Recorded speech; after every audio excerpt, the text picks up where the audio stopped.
This is Heather with Bohemia Realty Group. I'm at number 2E at 140 West 150th Street. This is a re-inspection of the unit because they didn't have the refrigerator installed yet. It was on order, but they hadn't had it installed yet.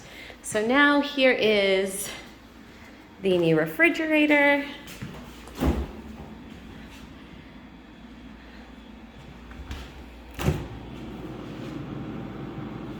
That they've installed because it was missing a refrigerator before.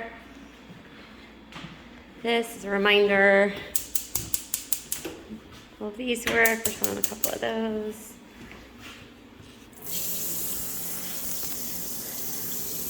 Also, the heat is on in this unit. I feel it because it is a cold day.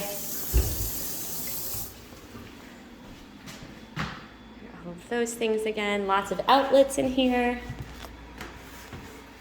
I know we did all of this with the shower before in my previous video.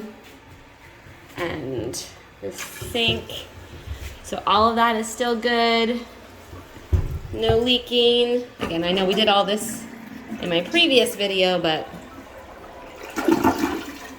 just to make sure that we are good to go for the applicant. Again, there's the radiator, all of the outlets around, and more importantly, there is the refrigerator. Thank you.